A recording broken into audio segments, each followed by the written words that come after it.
Hello guys, मेरा नाम है शिल्पा और आज हम पढ़ने जा रहे हैं क्लास 6 हिस्ट्री का लास्ट चैप्टर 11, जिसका नाम है बिल्डिंग्स, पेंटिंग्स एंड बुक्स।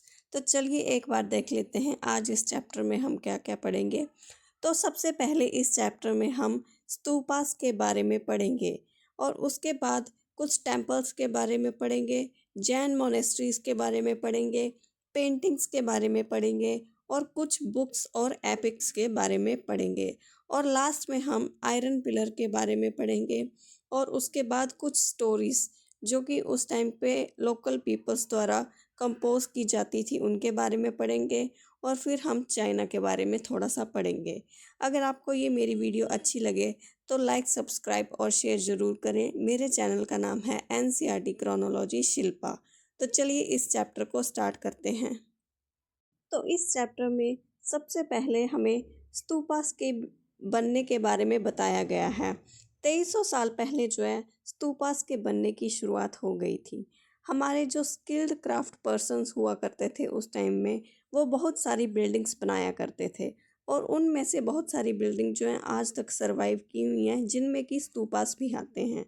और ये जो वर्ड स्तूपा है, इसका मतलब होता है अ माउंड। और यहाँ ये जो स्तूपास होते हैं ये बहुत अलग अलग टाइप के होते हैं। ये राउंड भी हो सकते हैं, टॉल भी हो सकते हैं, बिग भी हो सकते हैं और स्मॉल भी हो सकते हैं।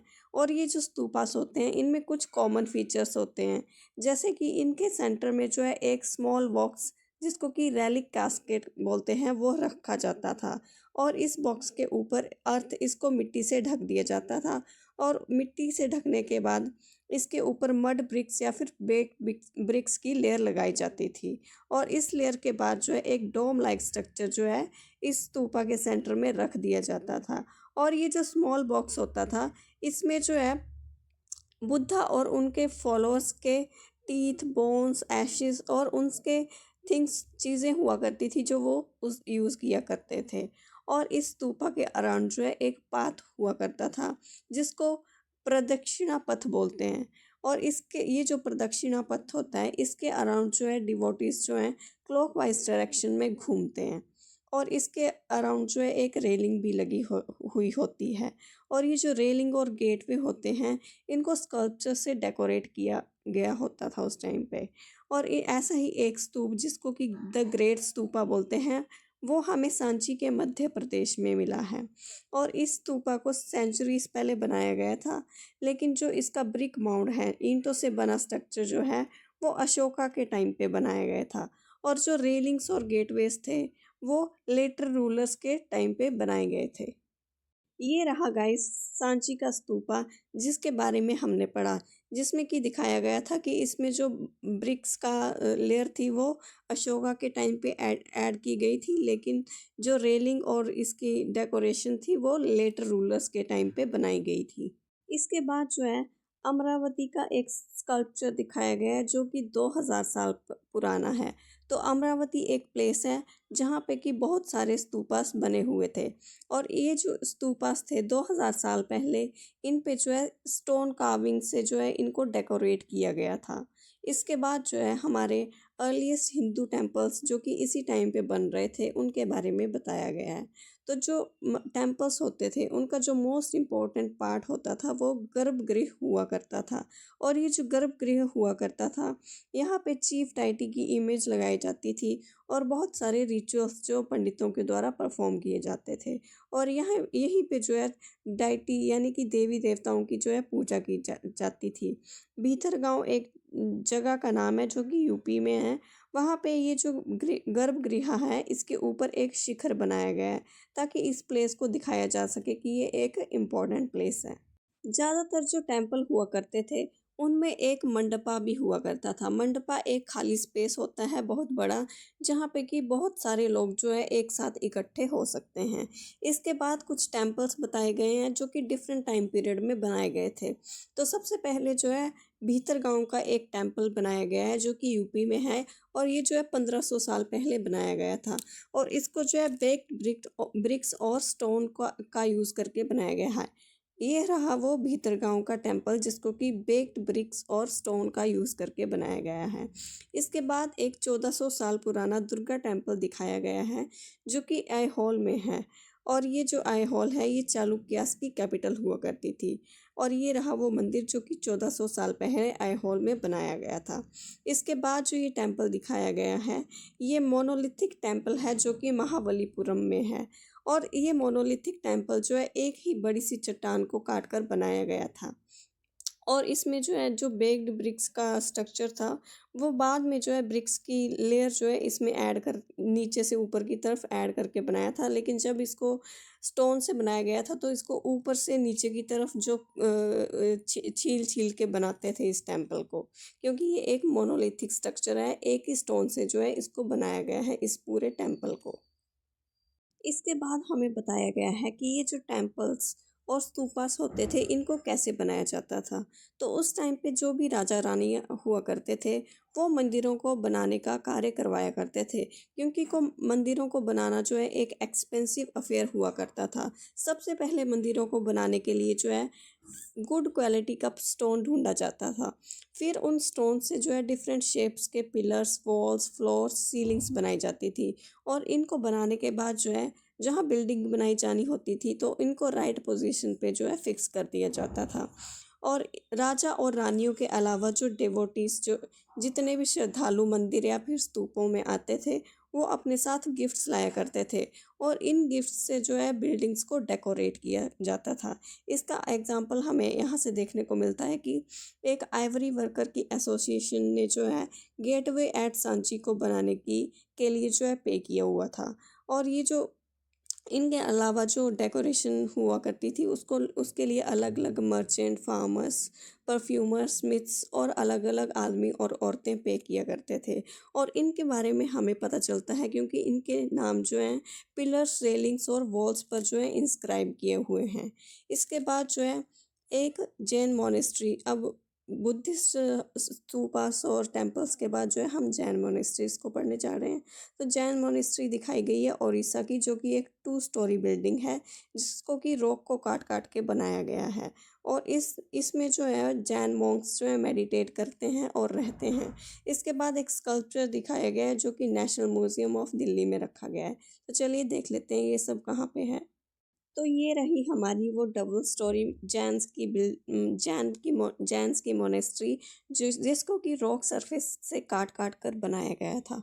और यहाँ पे जो है जैन मॉन्क्स जो है मेडिटेशन करते थे और रहा करते थे। और ये जो है स्कल्पचर दिखाया गया है जो कि दिल्ली के नेशनल म्यूजियम में रखा हुआ है। इसके बाद जो है 1500 साल पहले जो पेंटिंग्स की जा रही थी उनके बारे में बताया गया है। तो अजंता एक प्लेस है जहाँ पे कि बहुत सारी केव्स जो है हिल्स को काट काट के बनाई जा रही थी। और ये जो केव्स थी ये ज़्यादातर मोनेस्ट्रीज हुआ करती थी जहाँ पे कि बुद्धिस्ट मॉन्क जो है रहा करते थे और मेडिटेशन किया करते थे। और ये जो केव्स हुआ करती थी इनको जो है डेकोरेट किया जाता था पेंटिंग से।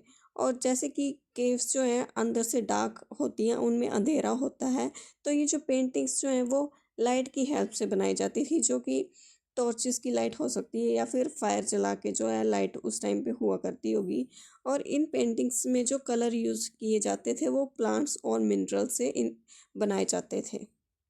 और यहाँ पे जो है एक पेंटिंग दिखा रखी है जो कि हमें अजंता केव से मिली हुई है। अब स्तूपास, मोनेस्ट्री और टेम्पल्स कैसे बनाए जाते थे इसके बाद जो है उस टाइम पे जितनी भी बुक्स हुआ करती थी उनके बारे में बताया गया है। तो उस टाइम पे जो ग्रैंड लॉन्ग बड़ी बड़ी जो कॉम्पोजिशन हुआ करती थी जिनमें कि हीरोइक मैन और वुमेन के एक्ट को बताया जाता था या फिर जिनमें गॉड की स्टोरीज हुआ करती थी, उन सभी लॉन्ग कॉम्पोजिशन को जो है एपिक्स बोला जाता था।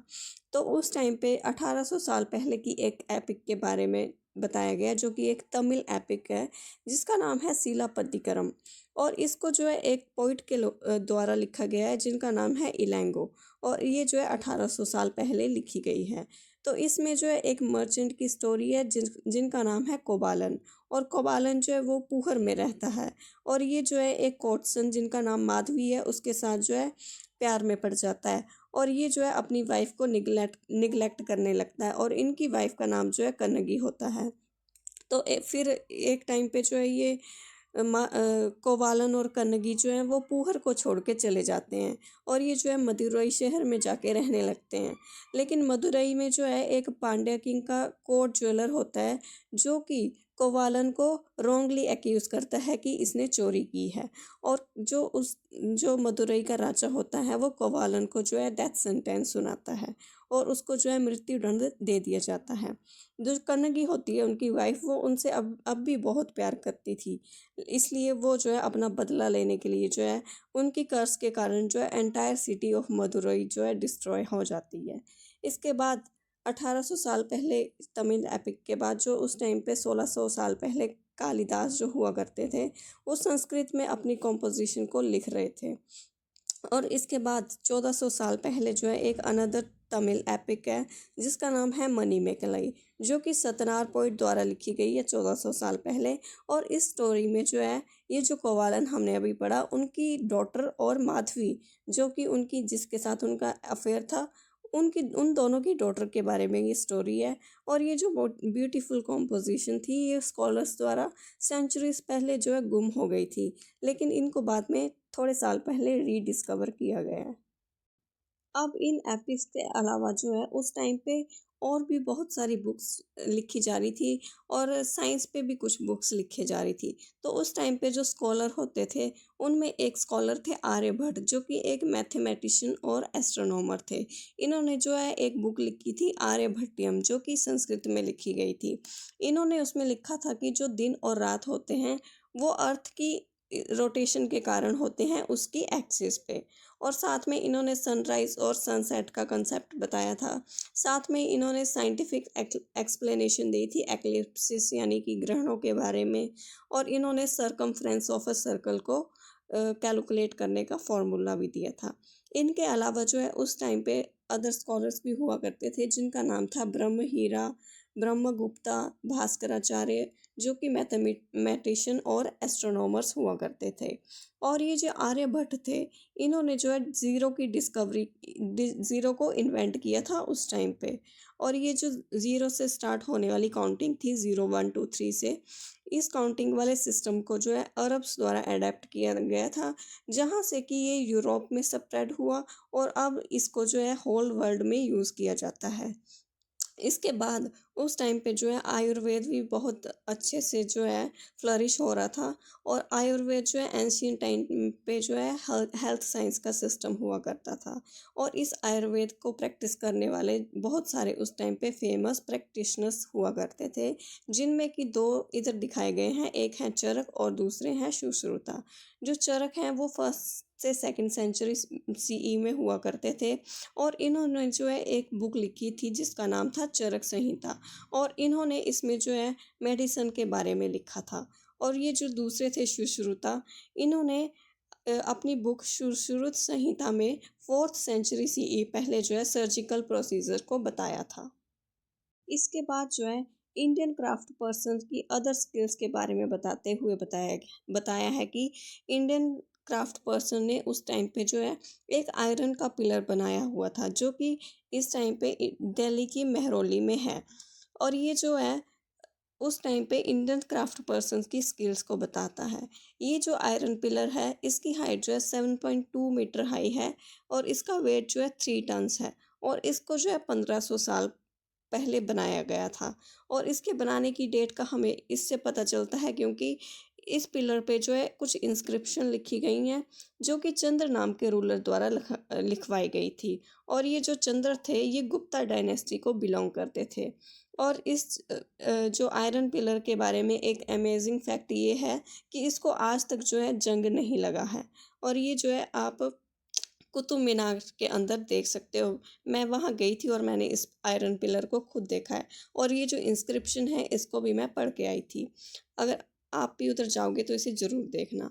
और ये इसके बाद जो है एंशियंट टाइम में जो मेटलर्जी हुआ करती थी उसके बारे में बताया गया है कि जो एंशियंट इंडियन मेटलर्जिस्ट थे उन्होंने बहुत ज़्यादा कंट्रीब्यूशन किया है वर्ल्ड की मेटलर्जिकल डेवलपमेंट में। तो जो हड़प्पन्स हुआ करते थे वो मास्टर क्राफ्टमैन्स हुआ करते थे।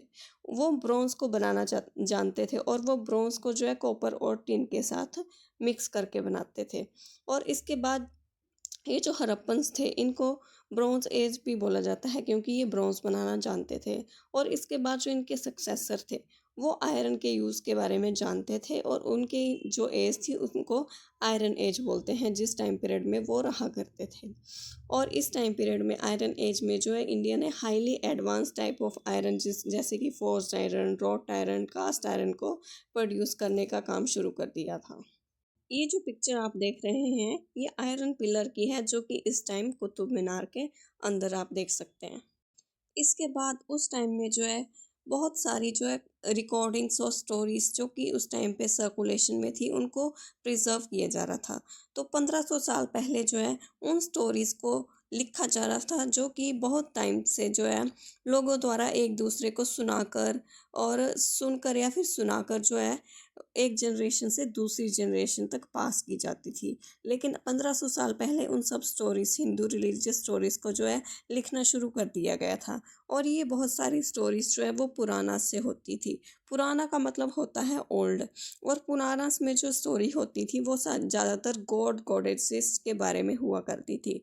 और ये जो गॉड थे ये इनमें ज़्यादातर विष्णु, शिवा, दुर्गा, पार्वती थे।